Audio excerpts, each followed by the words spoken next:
Hi dear സുഗമോ ദേവി, ഇന്നത്തെ എപ്പിസോഡിലേക്ക് എല്ലാവർക്കും സ്വാഗതം. അങ്ങനെ നമ്മുടെ ദേവികയാണെങ്കിൽ നമ്മുടെ ശാരികയോട് പറയുന്നുണ്ട്, അച്ഛനിപ്പോൾ എങ്ങനെയുണ്ട് മോളെ? എന്തായാലും ഞാൻ നന്ദനെ പോയി കണ്ടിരുന്നു.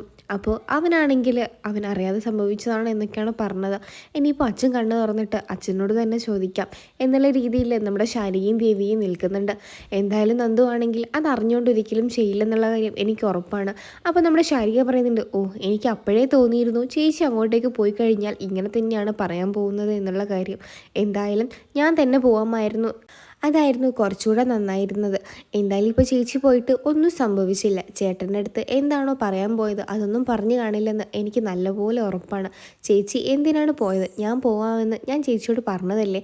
ഇപ്പോൾ നന്ദുവേട്ടൻ പറഞ്ഞ എന്തൊക്കെയോ വിശ്വസിച്ച് നമ്മുടെ ചേച്ചിയാണെങ്കിൽ ഇവിടെ വന്ന് നിൽക്കുകയാണ് ചെയ്യുന്നതന്നെ. ചേച്ചിയുടെ മുഖം കണ്ടാൽ എനിക്ക് നല്ലപോലെ അറിയാം എന്തൊക്കെയോ നന്ദോടൻ പറഞ്ഞ് വിശ്വസിപ്പിച്ചിട്ടുണ്ട്. അതുകൊണ്ടാണ് ഇങ്ങനെ വന്ന് നിൽക്കുന്നത്.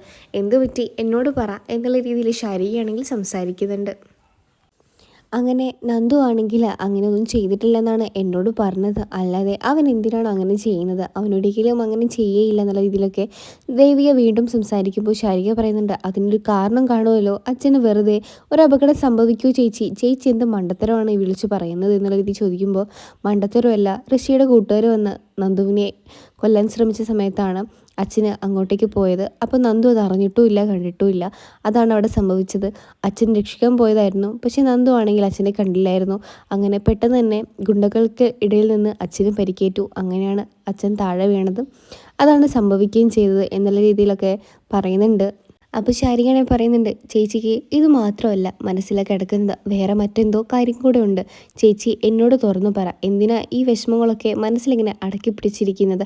ആർക്ക് വേണ്ടിയിട്ടാണ്? ചേച്ചിയെ ചതിച്ചൊരാൾക്ക് വേണ്ടിയിട്ടോ എന്നുള്ള രീതിയിലൊക്കെ നമ്മുടെ ദേവികയുടെ അടുത്ത് ശാരിക സംസാരിക്കുന്നുണ്ട്. അപ്പോൾ ദേവികയുടെ അടുത്ത് ശാരിക സംസാരിക്കുന്ന ഇടയ്ക്കാണെങ്കിൽ ദേവിയുടെ അടുത്ത് അറിയാതെ പൊട്ടിക്കരഞ്ഞു പോകുന്നുണ്ട്. എൻ്റെ പൊന്നു മോളെ, നന്ദു ആണെങ്കിൽ ഒരാളെ കൊന്നു. ആ മാനസികാവസ്ഥയിലാണ് ഞാനിപ്പോൾ നിൽക്കുന്നത്. എന്ത് ചെയ്യണമെന്ന് എനിക്കറിയില്ല. നന്ദുവിനെ നിയമത്തിൻ്റെ മുമ്പിൽ കൊണ്ടുവരണമെന്ന് തന്നെയാണ് എൻ്റെ മനസ്സിൽ. പക്ഷേങ്കിൽ അയാൾ എൻ്റെ ഭർത്താവല്ലേ. ഞാൻ ഇത്രയും വലിയൊരു പദവിയിലിരുന്നിട്ട് അയാൾ എനിക്ക് രക്ഷിക്കാൻ സാധിച്ചില്ലെങ്കിൽ അത് വലിയ മോശമാവുമോ എന്നുള്ള ഇതിലൊക്കെ ദേവിയാണെങ്കിൽ പൊട്ടിക്കരഞ്ഞുകൊണ്ട് സംസാരിക്കുന്നുണ്ട്. അപ്പോൾ ശാരിക ചോദിക്കുന്നുണ്ട്, ആരെയാണ് ചേച്ചി കൊന്നത്? അപ്പോൾ ഋഷിയാണ് നന്ദു കൊന്നത്. അതുകൊണ്ടാണ് നന്ദുവിന് ഋഷിയുടെ കൂട്ടുകാർ വന്ന് അപകടപ്പെടുത്താൻ ശ്രമിച്ചത്. അപ്പോഴാണ് അച്ഛൻ ഈ സംഭവങ്ങളൊക്കെ ഉണ്ടായെന്നൊക്കെ ദേവിക പറയുന്നുണ്ട്. അപ്പോൾ നമ്മുടെ ശാരികയാണെങ്കിൽ ഞെട്ടിത്തെറിച്ച് നിൽക്കുന്ന ഒരു ദൃശ്യമാണ് കാണിച്ചിരിക്കുന്നത്. അതിനുശേഷമാണെങ്കിൽ നമ്മുടെ ശാരിക പറയുന്നുണ്ട്, ഇതൊക്കെ എന്തായിട്ടാണ് ചേച്ചി സംഭവിക്കുന്നത്? ഇനിയിപ്പോൾ ഇത് പോലീസ് കേസൊക്കെ ആയാൽ നന്ദുവേട്ടൻ്റെ ജീവിതം തന്നെ ഇല്ലാതാവില്ലേ? അപ്പോൾ ദേവിക പറയുന്നുണ്ട്, എനിക്കൊന്നും അറിയില്ല മോളെ, എന്താ ചെയ്യേണ്ടതെന്ന്. നീ കാര്യം മറ്റാരോടും പറയാൻ പാടില്ല. ഗിരീശേട്ടൻ ചോദിച്ചപ്പോഴും ഞാൻ അവിടെ പോയിട്ടില്ല എന്നാണ് ഞാൻ പറഞ്ഞത്. നീ കാര്യത്തെക്കുറിച്ചൊന്നും ആരോടും പറയരുത്. ഞാൻ നിന്നോട് മാത്രം നിന്നോടുള്ള വിശ്വാസം കൊണ്ട് പറഞ്ഞതാണ്. നീ ഇത് മറ്റൊരാളെ അറിയിക്കരുത് എന്നുള്ള രീതിയിലൊക്കെ ദേവികയാണെങ്കിൽ ശാരികയോട് പറയുന്നുണ്ട്. അപ്പോൾ ഇത് ശരിയ പറയുന്നുണ്ട്, ഞാൻ ആരോടും പറയില്ല ചേച്ചി, ചേച്ചി അതോർത്ത് പേടിക്കണ്ട, ചേച്ചി സമാധാനമായിട്ടിരിക്കുക എന്നുള്ള രീതിയിൽ സംസാരിക്കുന്നുണ്ട്. അപ്പോഴാണ് മാധവേട്ടനെ കാണാൻ വേണ്ടിയിട്ട് ആർക്കെങ്കിലും ഒരാൾക്ക് പേഷ്യൻറ്റിനെ പോയി കാണാമെന്ന് പറയുന്നുണ്ട്. അങ്ങനെ നമ്മുടെ മാധവേട്ടൻ്റെ ഭാര്യ തന്നെ കയറി കാണുന്നുണ്ട്. അങ്ങനെ മാധവേട്ടനെ കണ്ടയുടൻ തന്നെ ഭയങ്കരമായിട്ട് സങ്കടപ്പെട്ട് പൊട്ടിക്കരയുന്നുണ്ട്. അപ്പോഴേക്ക് മാധവേട്ടൻ്റെ നെഞ്ചിലിങ്ങനെ കെട്ടിപ്പിടിച്ച് കരഞ്ഞ് പറയുന്നുണ്ട്, എൻ്റെ പൊന്നു മാധവേട്ട, എന്താണ് സംഭവിച്ചത്? അപ്പം മാധവേട്ടൻ പറയുന്നുണ്ട്, എനിക്കൊരു പ്രശ്നമില്ല, നന്ദുവിനെ ആരും ഒന്നും ചെയ്യരുത്. നീ ദേവികയോട് പറയണം, അവന് അറിയാതെ സംഭവിച്ചത് പോയതാണ്. അവൻ എന്നെ ഒന്നും ചെയ്തിട്ടില്ല, അവൻ അറിഞ്ഞിട്ട് പോലുമില്ല ഞാൻ ആ സ്ഥലത്തുള്ളത്. അതുകൊണ്ട് അവനൊന്നും ചെയ്യരുതെന്ന് നീ പറയണം എൻ്റെ പൊന്നു മോളോട് എന്നുള്ള രീതിയിലൊക്കെ നമ്മുടെ മാധവേട്ടൻ പറയുന്നുണ്ട്. അപ്പം മാധവേട്ടനെ കണ്ട ഒരു സമാധാനത്തിൽ പുറത്തിറങ്ങുന്നുണ്ട്. രാധിക പുറത്തിറങ്ങിയിട്ട് നമ്മുടെ ദേവികയുടെ അടുത്തും ശാരികയുടെ അടുത്തും ചോദിക്കുന്നുണ്ട്, അച്ഛനെ കൊന്നു എന്ന് പറയുന്ന നിങ്ങൾ രണ്ടുപേരും പറയുന്നുണ്ടല്ലോ ഒരാളെ പേര്. അച്ഛൻ എന്നോടൊരു കാര്യം പറഞ്ഞിരുന്നു, നന്ദൻ ഒരു തെറ്റും ചെയ്തിട്ടില്ല, നന്ദൻ അറിയുക പോലും ഉണ്ടായിരുന്നില്ല അച്ഛൻ അവിടെ ഉണ്ടായിരുന്നത്, നന്ദനോട് അറിയാതെ പറ്റിപ്പോയതാണ് ആ സമയത്ത് എന്നുള്ള രീതിയിലൊക്കെ അച്ഛൻ പറഞ്ഞിട്ടുണ്ട്. നന്ദൻ ഇത് അറിയാതെ പറ്റിയതാണ്, അതുകൊണ്ട് ഇതിൻ്റെ പേരിൽ കേസും കാര്യങ്ങളൊന്നും വേണ്ടെന്ന് ദേവികയോട് പറയണമെന്നാണ് അച്ഛൻ പറഞ്ഞത്. അതുകൊണ്ട് എൻ്റെ രണ്ട് പൊന്നുമക്കളും ഇതിൻ്റെ പേരിൽ ഒരു കേസും ഒന്നിനും പോവരുത്, ഇത് അമ്മയുടെ അച്ഛൻ്റെ ഒരു അപേക്ഷയാണ് എന്നൊക്കെ നമ്മുടെ രാധിക പറയുന്നുണ്ട്. അപ്പോൾ ശാരികയാണ് പറയുന്നുണ്ട്, അമ്മേ എന്തേലും ആവട്ടെ, അതൊക്കെ നമുക്ക് പിന്നീട് സംസാരിക്കാം. ഇപ്പം അമ്മ വന്ന് വല്ലതും കഴിക്കുക, കുറേ നേരമായില്ലേ കഴിച്ചിട്ട്, ഇപ്പം അമ്മയ്ക്ക് സമാധാനമായില്ലേ? അച്ഛൻ സംസാരിക്കുകയും ചെയ്തു, കണ്ണു തുറക്കുകയും ചെയ്തു. ഇനി എന്തായാലും കുറച്ച് നേരം കഴിഞ്ഞാൽ അച്ഛനെ നോർമൽ വാർഡിലോട്ട് മാറ്റുന്നതായിരിക്കും. അങ്ങനെ ശാരികയാണെങ്കിൽ നമ്മുടെ അമ്മയും കൊണ്ട് ഭക്ഷണം വാങ്ങിച്ചു കൊടുക്കാൻ പോകുന്നുണ്ട്. അപ്പോൾ ദേവികയാണെങ്കിൽ ഡോക്ടറോട് സംസാരിക്കുന്നുണ്ട്. അച്ഛനിപ്പോൾ കുഴപ്പമൊന്നുമില്ലല്ലോ, അച്ഛന് ഇനി എന്തെങ്കിലും കുഴപ്പമുണ്ടാവുമോ എന്നൊക്കെ ചോദിക്കുന്നുണ്ട്. അപ്പോൾ ഡോക്ടർ പറയുന്നുണ്ട് അച്ഛന് ഇപ്പോൾ യാതൊരു കുഴപ്പമില്ല, പക്ഷേങ്കിൽ അച്ഛൻ്റെ മനസ്സ് ആരും തന്നെ വേദനിപ്പിക്കരുത്. അച്ഛൻ എന്താണോ പറയുന്നത് അത് അനുസരിക്കുക എന്നതാണ് ഇപ്പോൾ നിങ്ങൾക്ക് ചെയ്യാൻ കഴിയുന്ന അച്ഛന് ഏറ്റവും നല്ല മരുന്നായിട്ട് അച്ഛൻ്റെ മനസ്സിനും എല്ലാത്തിനും വേണ്ടി പോകുന്നത്. അതുകൊണ്ട് അച്ഛനോട് ദേഷ്യപ്പെടാനോ അച്ഛനെ സങ്കടപ്പെടുത്താനോ നിങ്ങൾ നിൽക്കാൻ പാടില്ല എന്നുള്ള രീതിയിലൊക്കെ മക്കളോട് പറഞ്ഞു കൊടുക്കുന്നുണ്ട് ദേവികയോടൊക്കെ.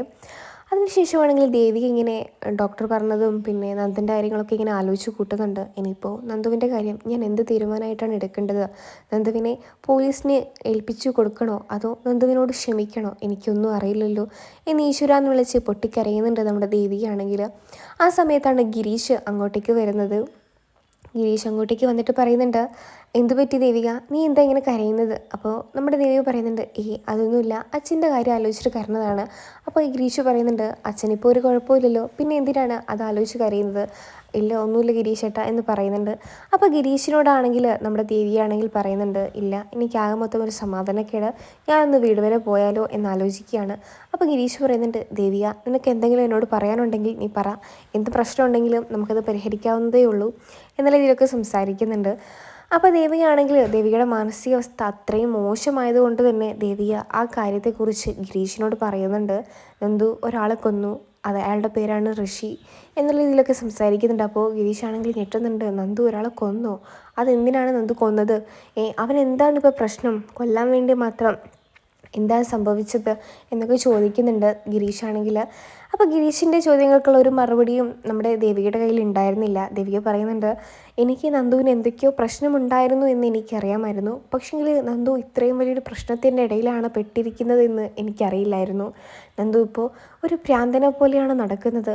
ഇനിയിപ്പോൾ ഞാൻ നന്ദുവിനെ പോലീസിൽ ഏൽപ്പിച്ചു കൊടുത്താൽ നന്ദു മരിക്കുമോ എന്നാണ് എൻ്റെ പേടി. എനിക്ക് വയ്യ ഗിരീഷേട്ടാ ഈ സമാധാനക്കേടും കൊണ്ട് ജീവിക്കാൻ. ഗിരീഷ് ആണെങ്കിൽ ദേവിയുടെ അടുത്ത് പറയുന്നുണ്ട് സാരമില്ല ദേവി, നമുക്ക് അച്ഛൻ്റെ കാര്യങ്ങളൊക്കെ കഴിഞ്ഞിട്ട് നമുക്ക് എന്താണ് വേണ്ടതെന്ന് ചെയ്യാം. നീ ഇപ്പോൾ പോലീസിനോടും ഇതാരോടും പറയാൻ നിൽക്കണ്ട, ശാരികയെ പോലും അറിയണ്ട എന്നുള്ളതിലൊക്കെ ഗിരീഷ് സംസാരിക്കുന്നുണ്ട്. അതിനുശേഷമാണെങ്കിൽ നമ്മുടെ ഇസബെല്ലയും കെവിനുമായിട്ട് സംസാരിക്കുന്നുണ്ട്. ഞാൻ വിളിച്ചിട്ട് അവൻ ഫോൺ പോലും എടുക്കുന്നില്ല, ഇനിയിപ്പോൾ സത്യങ്ങളെല്ലാം അവളോട് പറയാൻ വേണ്ടി പോയിരിക്കുകയാണോ എന്നുള്ളതിലൊക്കെ ഇസബെല്ല സംസാരിക്കുന്നുണ്ട്. അതിനുശേഷമാണെങ്കിൽ നമ്മുടെ അമ്മയാണെങ്കിൽ പ്രഭാവതി തൻ്റെ മകൻ്റെ കാര്യം എന്തായി തീരും, എന്താണ് അവന് പ്രശ്നം എന്നൊക്കെ ഇങ്ങനെ ആലോചിക്കാൻ വേണ്ടി ഒരു ജ്യോത്സ്യരുടെ അടുത്ത് പോവുകയും ചെയ്യുന്നുണ്ട്. അങ്ങനെ ജ്യോത്സ്യർ പറഞ്ഞതുപോലെ തന്നെ എല്ലാം മനസ്സിലെ കാര്യങ്ങളൊക്കെ ആലോചിച്ച് പോകുന്ന പ്രഭാവതി ആണെങ്കിൽ സ്വന്തം വീട്ടിലെത്തി കാണുന്നത് തൻ്റെ മകൻ വിഷം കുടിച്ച് അവിടെ കിടക്കുന്ന നന്ദുവിനെയാണ്. പ്രഭാവതി ആണെങ്കിൽ തകർന്നു പോകുന്നുണ്ട്. പെട്ടെന്ന് തന്നെ കരഞ്ഞ് വിളിച്ച് സിദ്ധാർത്ഥിനെയും എല്ലാവരെയും വിളിച്ചറിയിക്കുന്നുണ്ട്. അങ്ങനെ പെട്ടെന്ന് തന്നെ നന്ദുവിനെ ആശുപത്രിയിൽ എത്തിക്കുന്നുണ്ട്. ഇനിയിപ്പോൾ എന്തായി തീരുമെന്നൊക്കെ നമുക്ക് കാത്തിരുന്ന് കാണാം.